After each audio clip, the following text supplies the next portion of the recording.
खुशामदीद दोस्तों। आज हम एक बहुत ही दिलचस्प मौजू पर बात करने वाले हैं और वो है मोहब्बत। लेकिन एक ऐसे ज़ाविये से जिस पर शायद आपने पहले कभी ना सोचा हो। हम बात करेंगे प्रोफेसर इब्राहिम मूसा के एक ज़बरदस्त मज़मून इस्लाम में मोहब्बत का ग़ज़ाली शजरा नसब पर। तो चलिए देखते हैं कि आज हम किन किन चीज़ों पर बात करेंगे। सबसे पहले हम मोहब्बत के बारे में एक आम गलतफहमी को देखेंगे। फिर हम इस ख्याल को समझने की कोशिश करेंगे कि किसी तस्वुर को डीकॉलोनाइज करने का क्या मतलब है। इसके बाद हम इस्लाम की बुनियाद यानी रहमत पर बात करेंगे। इमाम गजाली रहमतुल्लाह अलैह की थ्योरी को खोजेंगे और आखिर में ये जानेंगे कि ये सारी बहस आज हमारे लिए इतनी अहम क्यों है। तो कहानी शुरू होती है एक ऐसे वाक़े से जो बज़ाहिर तो मज़ाहिब को करीब लाने के लिए था, लेकिन जैसा कि प्रोफेसर मूसा बताते हैं, इस कोशिश में शायद कुछ बहुत ही बुनियादी फ़र्क नज़रअंदाज हो गए। ये बात है 2006 की, जब पोप बेनेडिक्ट ने अपनी एक तकरीर में बज़ंतीनी शहंशाह का ये मुतनाज़िया कॉल पेश कर दिया। इसमें कहा गया था कि पैगंबर इस्लाम कोई नई चीज़ नहीं लाए सिवाय बुरी और गैर इंसानी चीज़ों के, जैसे तलवार से दीन फैलाने का हुक्म। जाहिर है इस बयान से पूरी मुस्लिम दुनिया में एक तूफान खड़ा हो गया और ताल्लुकात बहुत कशीदा हो गए। इस कशीदगी के जवाब में मुस्लिम दुनिया ने एक बहुत ही खूबसूरत कदम उठाया। 138 मुस्लिम उलमा ने मिलकर एक ख़त लिखा जिसका उन्वान था हमारे और आपके दरमियान एक मुश्तरका बात। इसमें उन्होंने कहा कि इस्लाम और ईसाईयत दोनों की जड़ें खुदा से मोहब्बत और अपने पड़ोसी से मोहब्बत में हैं। ये एक तरह से अमन का पैगाम था। लेकिन यहीं से प्रोफेसर मूसा की असल बहस शुरू होती है। वो एक बहुत ही गहरा सवाल पूछते हैं, क्या मोहब्बत का मतलब दोनों मज़ाहिब में वाकई एक ही है? क्या ये इतना सीधा है? उनके मुताबिक ये दावा कि दोनों में मोहब्बत की बुनियाद मुश्तरक है असल में एक बहुत बड़ी और पेचीदा हकीकत को बहुत ज़्यादा सादा बना देता है। तो चलिए अब प्रोफेसर मूसा की दलील की गहराई में उतरते हैं, और यहाँ एक बहुत ही दिलचस्प ख्याल सामने आता है कि हमारे तस्वुरात यानी हमारे कॉन्सेप्ट्स खुद नोआबादियाती यानी कॉलोनाइज्ड हो सकते हैं। इस बात को समझने के लिए हमें एक टर्म समझनी पड़ेगी जिसे मिशेल फुको ने अपैरेटस कहा है। आप इसे ऐसे समझें जैसे किसी कंप्यूटर का ऑपरेटिंग सिस्टम होता है।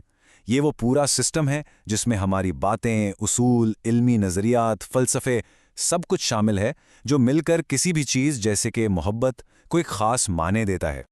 अब यहाँ देखें, दो बिल्कुल मुख्तलिफ ऑपरेटिंग सिस्टम्स हमारे सामने हैं। एक तरफ ईसाईयत का गालिब फ्रेमवर्क है जहाँ मोहब्बत यानी अगापे या बेलौस मोहब्बत मरकज़ी हैसियत रखती है। इसकी जड़ें गुनाह आदम के तस्वुर में हैं और इसे निजात की थियोलॉजी की ज़रूरत है। दूसरी तरफ इस्लामी फ्रेमवर्क है जिसकी बुनियाद अल्लाह की रहमत पर है। इसकी जड़ इताअत के अहद में है और सबसे अहम बात, यहाँ मोहब्बत शुरुआत नहीं बल्कि नतीजा है।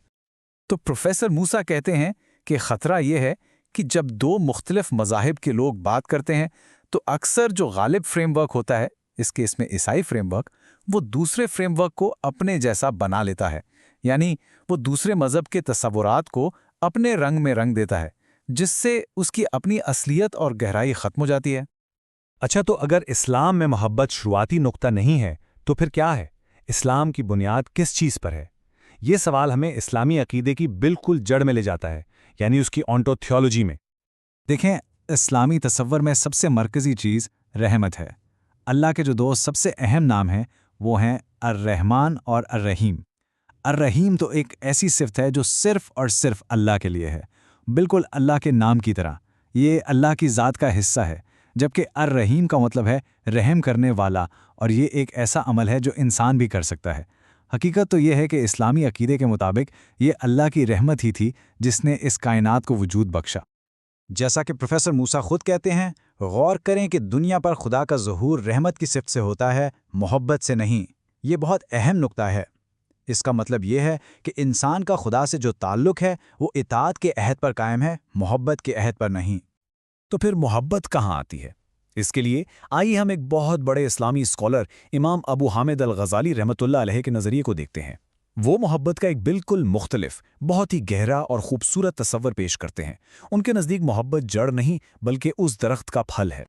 इमाम गज़ाली की पूरी थ्योरी को समझने के लिए उनका ये एक जुमला ही काफ़ी है। इंसान सिर्फ उसी चीज़ से मोहब्बत करता है जिससे वो जानता है। क्या मतलब हुआ इसका? इसका मतलब ये है कि मोहब्बत बस ऐसे ही अचानक नहीं हो जाती, ये किसी और चीज़ का नतीजा है। तो और चीज़ क्या है? इमाम गज़ाली रहमतुल्लाह कहते हैं कि मोहब्बत से पहले दो चीज़ें ज़रूरी हैं। एक है मारिफत यानी किसी चीज़ को जानना, और दूसरी है इदराक यानी उसे समझना और महसूस करना। محبت کو پیدا نہیں کیا جاتا، اسے اطاعت کے ذریعے پروان چڑھایا جاتا ہے۔ تو خدا سے محبت کا رشتہ علم اور بندگی سے شروع ہوتا ہے، اور محبت اس کا انعام ہے۔ اور امام غزالی رحمۃ اللہ نے محبت کی 5 قسمیں بتائی ہیں جو ہماری زندگی میں کام کرتی ہیں۔ سب سے پہلی اور بنیادی ہے اپنے وجود سے محبت، زندہ رہنے کی خواہش۔ دوسری قسم ہے کسی ایسے شخص سے محبت جو آپ پر احسان کرے۔ تیسری ہے کسی کی خوبیوں کی وجہ سے اس سے محبت کرنا، جیسے کسی کے علم یا انصاف کی وجہ سے۔ چوتھی قسم ہے حسن سے محبت، چاہے وہ ظاہری ہو یا باطنی۔ اور پانچویں سب سے اونچی قسم وہ ہے جسے وہ پوشیدہ مناسبت کہتے ہیں، یعنی دو روحوں کے درمیان ایک گہرا روحانی تعلق۔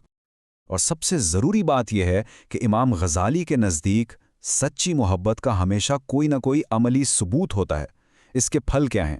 نیک اعمال، بہترین اخلاق اور خدا کی فرما برداری۔ اگر کوئی کہے کہ مجھے محبت ہے لیکن اس کے عمل اور کردار میں یہ چیزیں نظر نہ آئیں تو یہ دعویٰ سچا نہیں۔ یہ سب تو ہو گئی تھیولوجی کی باتیں، لیکن سوال یہ ہے کہ یہ سارا فرق آج ہمارے لیے کیوں اہم ہے؟ اس سے ہمیں کیا فرق پڑتا ہے؟ یہاں پروفیسر موسیٰ کا اصل مقصد سامنے آتا ہے۔ وہ کہتے ہیں کہ ہمیں یونیورسیلٹی یعنی ہر چیز کو ایک ہی نظر سے دیکھنے کے بجائے پلوریورسیلٹی کو اپنانا چاہیے۔ اس کا مطلب ہے کہ ہم یہ تسلیم کریں کہ محبت جیسے بنیادی تصورات کے بھی مختلف اور سب کے سب درست فریم ورک ہو سکتے ہیں۔ جب ہم یہ مان لیتے ہیں تو ہمارا ایک دوسرے سے مکالمہ زیادہ سچا اور احترام والا ہو جاتا ہے۔ یہاں آپ اس فرق کو عملی طور پر دیکھ سکتے ہیں۔ عیسائی تھیولوجی میں اپنے پڑوسی سے محبت کرو ایک بنیادی حکم ہے، لیکن اسلامی تھیولوجی میں پڑوسی سے محبت کا کوئی سیدھا حکم نہیں ہے۔ اس کے بجائے زور انصاف کرنے، مہربانی کرنے اور اچھا سلوک کرنے پر ہے۔ ہو سکتا ہے کہ دونوں کا نتیجہ ایک جیسا نکلے، لیکن دونوں کے پیچھے جو سوچ ہے، جو بنیاد ہے، وہ بالکل الگ ہے۔ تو اس ساری بحث سے ہمیں جو سب سے بڑی بات سیکھنے کو ملتی ہے وہ یہ ہے کہ جب ہم رحمت جیسے گہرے اور پیچیدہ لفظ کا ترجمہ صرف محبت کر دیتے ہیں تو ہم نادانستہ طور پر ایک پوری فکری روایت کو ختم کر دیتے ہیں۔ اس سے ایک جھوٹی ہامانگ ہی تو پیدا ہو جاتی ہے، لیکن اصل اور حقیقی سمجھ بوجھ کا راستہ بند ہو جاتا ہے۔